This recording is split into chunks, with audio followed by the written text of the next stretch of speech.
इन दिनों गोल्ड यानी सोने की बड़ी चर्चा है।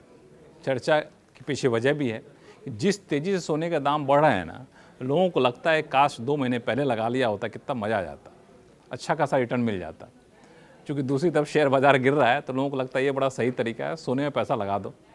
लेकिन कई लोगों को लगता है सोना तो बड़ा महंगा हो गया जी, अब तो 88,000 के आसपास है, कुछ दिन बाद यही वीडियो देखेंगे तो हो सकता है 90,000 पहुँच जाए, 1 लाख तक पहुँच जाए, तो पछताएंगे कि अरे 1 महीने पहले लगा दे तो आज इतना पैसा 88,000 का पैसा 1 लाख पहुँच चुका होता।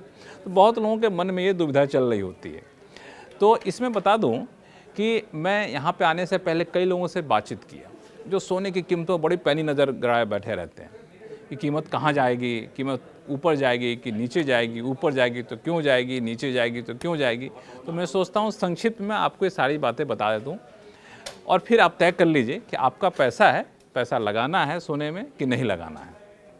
तो सोने की कीमतें जो बढ़ रही हैं ना, इसके पीछे कोई बहुत बड़ी वजह, कोई ऐसी वजह नहीं है, बहुत ही सीधी सी वजह है कि जब से ट्रम्प साहब आए ना, तो उनके हर बयान से लोगों में एक हलचल पैदा हो जाती है और बड़ा ही मतलब दुनिया भर में लगता है कि पता नहीं क्या हो जाएगा, कहाँ टैरिफ लग जाएगा, कहाँ ड्यूटी लगा देंगे। तो अनिश्चितता का माहौल पूरा भरा पड़ा है। तो इस अनिश्चितता का जब माहौल होता है ना, तो लोगों को लगता है कि पता नहीं क्या हो जाए। तो पहली बात तो जब अनिश्चितता का माहौल होता है, लोग सोना खरीदने ज़्यादा जाते हैं, क्योंकि सोना एक ऐसी चीज़ है ना कि सोने के दाम जल्दी गिरते नहीं हैं, अनिश्चितता के माहौल में बढ़ते ही बढ़ते हैं। तो जब अनिश्चितता का माहौल होता है तो लोग सोना खरीदते हैं। जब खरीदने के लोग ज़्यादा जाएंगे, बेचने के लिए कब जाएंगे, तो जाहिर तौर पर सोने के दाम बढ़ेंगे। तो एक तो वजह ये रही। दूसरी बात कि यूएस में क्या हो रहा है कि ट्रम्प साहब कह रहे हैं कि भाई हमारे यहाँ सामान ला के बेच दे तो हमारी कंपनियाँ ठप पड़ी रहती हैं, हमारे यहाँ सामान ला के बेचोगे तो हम लगा देंगे ड्यूटी।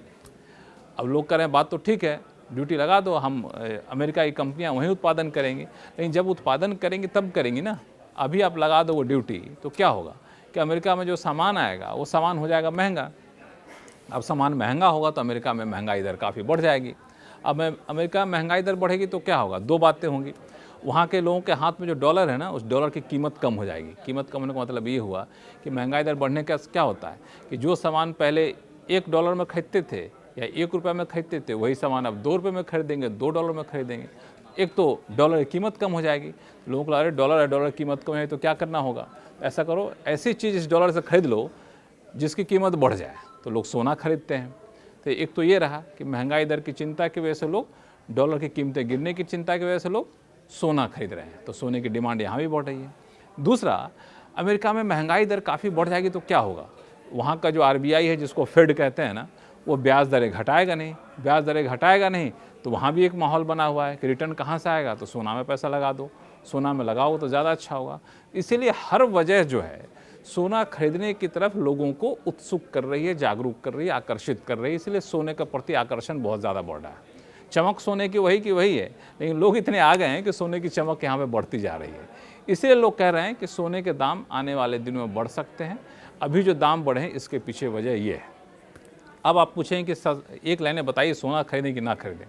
तो जो हमने अलग अलग एनालिस्ट से बातचीत की ना, तो उनका कहना ये था कि शॉर्ट टर्म में महीने 2 महीने में 15-20 दिन में हो सकता है कभी ऐसा हो कि सोने के दाम आपके गिर जाएं। तो अभी आप खरीद लीजिएगा, 88,000 पता चला गिर के 87,000 पे आ गया, 86,000 पे आ गया, तो फिर आप कहेंगे अच्छा आपने तो कहा था खरीदने के लिए, तो नुकसान में चला है। तो शॉर्ट टर्म के वाले लोगों को थोड़ा सा रिस्क ज़्यादा है। सोने के दाम बढ़ भी सकते हैं, थोड़े समय के लिए सोने के दाम घट भी सकते हैं। लेकिन अगर आप चाहते हैं कि 5 साल के लिए, 3 साल के लिए, 10 साल के लिए सोना खरीद कर रख ले, आपके छोटे बच्चे हैं उनके शादी के टाइम में काम आएगा, छोटे बच्चे उनकी पढ़ाई के टाइम में काम आएगा, उस लिहाज से अगर सोना खरीदना चाहते हैं ना, तो हर समय सही समय है, तब ज़्यादा दिमाग मत लगाइए, क्योंकि लॉन्ग टर्म में सोने के दाम हमेशा बढ़े ही बढ़े हैं। आपको बताऊं, मैं 2006 में मेरी रिपोर्टिंग शुरुआत की थी। तो 2006 में सोने की कीमत कितनी थी, मुश्किल से 8,000 के आसपास रही थी, मुझे जहाँ तक याद है। और आज देखिए सोने की कीमत कहाँ पहुँच गई। तो बीच में कभी कभी नीचे जाता है, कभी ऊपर जाता है, लेकिन लॉन्ग रन में हमेशा सोने के दाम ऊपर ही जाते हैं। तो लॉन्ग टर्म के लिए सोना आपको नुकसान नहीं करेगा, बिल्कुल ध्यान में रखिएगा। लेकिन एक चीज़ जो बता दूं, बड़े ही पते की बात है कि सोने को खरीदने लोग जाते हैं ना, तो सिर्फ दाम देखते हैं। एक चीज़ जो बताऊंगा जो कोई आपको नहीं बताता होगा, वो है कि सोना खरीदने पर उस सोना को जब बेचने जाएंगे तो टैक्स भी लगता है। तो आप इसका बहुत ध्यान रखिएगा, क्योंकि आपके पास अगर सोना है वो आप बेचने जाएंगे तो पहला आपको जीएसटी देना पड़ेगा। दूसरा कि आपने सोने पर जितना कमाया है उस पर आपको कैपिटल गेन्स टैक्स देना पड़ता है। कम समय के लिए रखा तो short term capital gains tax, लंबे समय के लिए रखा तो long term capital gains tax. तो यानी सोना से जो फ़ायदा होता है ना, उस फ़ायदा पर सरकार की भी नज़र होती है, तो टैक्स भी लेती है। तो जब नफ़ा नुकसान का आकलन करें ना, तो इस टैक्स का भी आकलन ज़रूर कर लीजिएगा। टैक्स की बातें डिटेल में आपको बाद में कहीं बताऊंगा, लेकिन फ़िलहाल ये है, एक लाइन में कहें कि शॉर्ट टर्म में सोना खरीदेंगे तो हो सकता नफ़ा भी, हो सकता नुकसान हो, लेकिन मीडियम टर्म में यानी 2-3 साल के लिए, लॉन्ग टर्म में 5-10 साल के लिए सोना खरीदते हैं तो बहुत हद तक संभावना है कि आप फ़ायदे में रहेंगे। लेकिन टैक्स की देनदारी का भी ध्यान रखिएगा। जब मोटा फ़ायदा हो थोड़ा वो सरकार को दे दीजिएगा, कोई टेंशन लेने की बात नहीं है।